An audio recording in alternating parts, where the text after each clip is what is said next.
Gjulio është magjistar, është themeluesi një faqe në të cilën merr histori shqiptare, historitë Shqipërisë, pjesë folklori dhe i kthen me kukulla për fëmijë. Në fakt është spektakolare ta shohësh edhe faqen vet dhe di çka bërë. Ka bërë një histori timen me babin dhe me gocën, që do t'ju tregoj tani, po t'i bëj 2-3 pyetje Gjulios, shifni video dhe pastaj do vazhdoj prapë me të. Gjulio, nga je? Unë jam nga Lushnja, kam lindur në Lushnjë, qenë edhe njëshin edhe jetova atje për 14 vjetë. Po ke jetuar jashtë pastaj? Kur mbusha 14 vjeç, pastaj vajta në Kanada dhe jam... Vajte në Kanada 14 vjeç, mëse u more në Kanada? Në Kanada, unë faktikisht për veten time kam pas gjatë tjerë se vajta me prindërit edhe unë me motrën time nuk e si ndiem ato vështirësitë. Po, vështirësitë, po gjithsesi emigrimi është, kur je i vogël do përshtatesh me ndryshimet dhe 20 vjet në Kanada. Po. Dhe me çfarë merresh një në Kanada? Unë në Kanada merrem me marketing, me reklamën e bizneseve. Do të thënë unë e kuptoj shumë mirë se si funksionon çdo gjë nga fillimi deri në fund.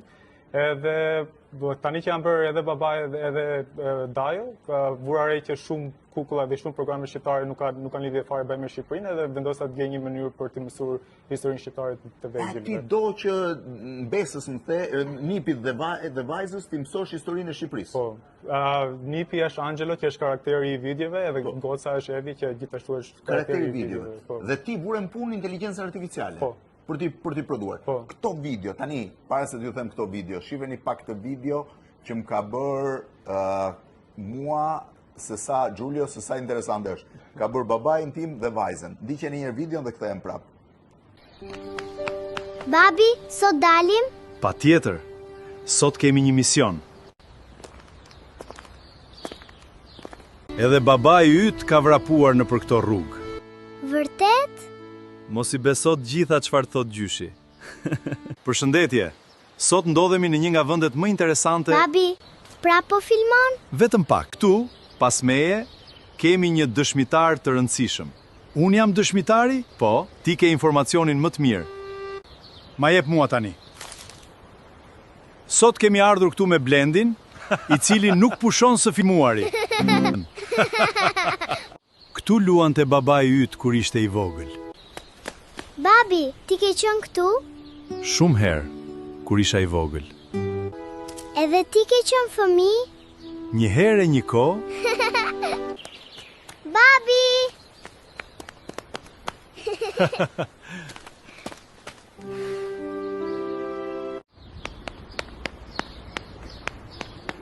Më duket sikur dje isha unë ai që ecja pas teje. Koha ikën, por disa gjëra mbeten. Ej, po vini?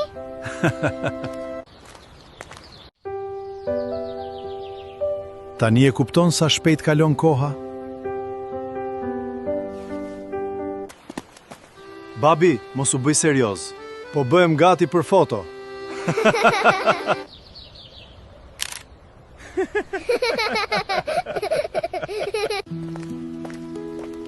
Disa ditë nuk ka nevojë për kamera, por një video të vogël nuk bën keq. Gjulio, kjo ishte video. Sa kohë ka marrë kjo video? Kjo video donte afërsisht 2 orë gjys. 2 orë gjys, për të nxjerrë 2 minuta gjë afërsisht. Po, se mund ta bësh edhe më shpejt, nëse bën më shpejt nuk del me gjuhën e pastër, nuk del me skenat e pastër. Po si merr karakteret nga fotografitë?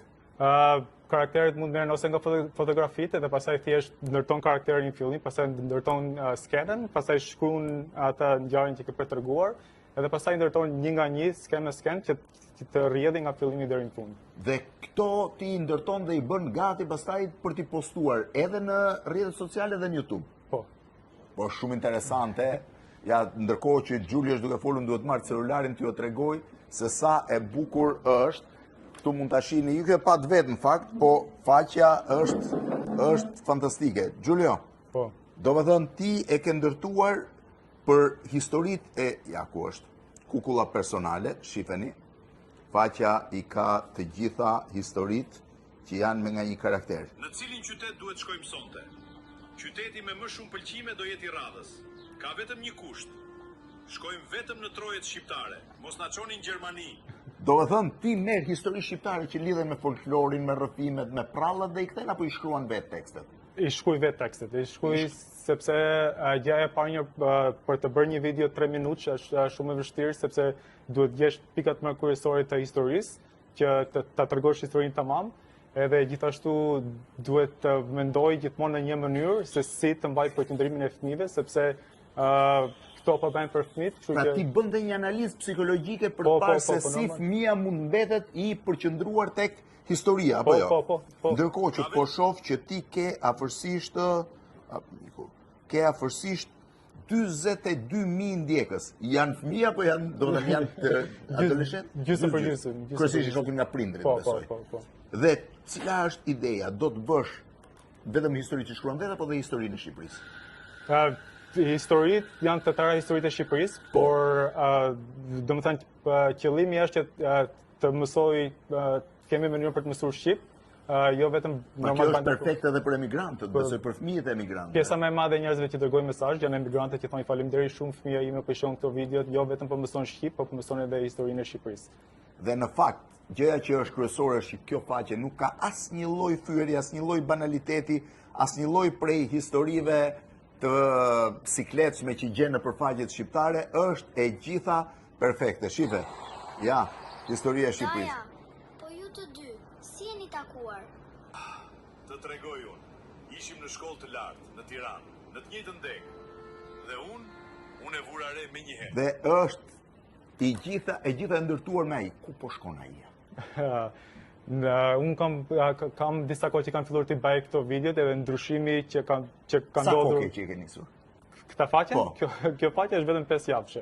5 javë. Pesë Po javë. videot sa kohë që ke filluar të bësh?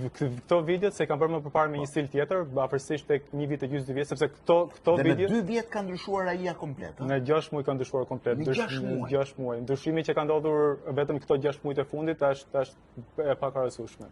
Domethënë ti krahasuar edhe me kohën që shpenzoje tani kufiz, domethënë koha shkurtohet më shumë Po, për po, të ndërtuar një po. video dhe vjen më afër karakterit apo jo? Shkurtohet koha, vjen më afër karakterit, edhe gjithashtu është edhe bër një gjë që është që mund të përdoret nga kudo. Një person si vetja ime për shembull, përpara 2 vjetëve, 3 vjetëve, asgjë mund ta ndërtonte një gjë të tillë. Duheshin skuadra, duheshin regjisor, duheshin shumë skuadra e madhe. Tani thjesht një person mund ta bëjë video. Një person mund ta bëj. Pra një person mund bëj një film, themi ne, me kartona ose multiplikativ quaj kur isha unë i vogël, që ti mund ta ndërtosh edhe sa të gjatë mund ta bësh. Mund ta bësh gjatë sa duash, sepse çdo sken është ndërtuar sken me së parit shkruan historinë.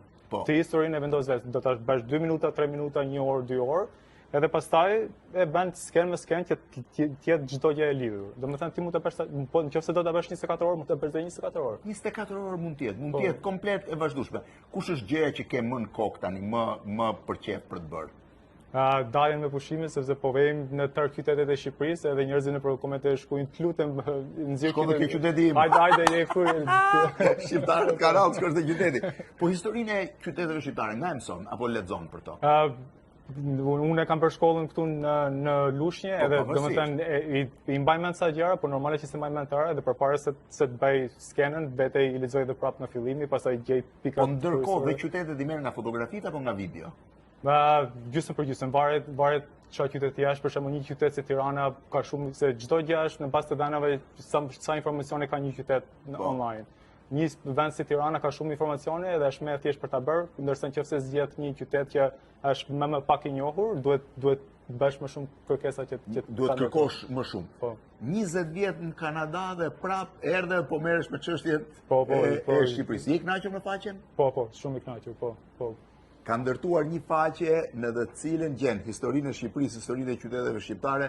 Detin s'ta kam parë akoma. Kemi bërë edhe detin, po nga që detin e bëm në fillim fare, tani po merremi me pjesën e brendshme të qytetit, se tar shqiptarët kur ikin me pushime tar det shkojnë, neve po ikin nëpër male.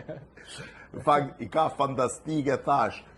Kukulla personale, por nuk ka as banalitet, as çarje, as fyerje, as po them deformime, janë histori tipike që fëmijët mund të shohin në mënyrë spektakolare. Ju lutem falenderoj shumë për videon me babin dhe me gocën, edhe tec mbar, shpresoj që ne do bashkëpunojmë për një gjë të vogël për historinë e Shqipërisë. Falenderoj shumë.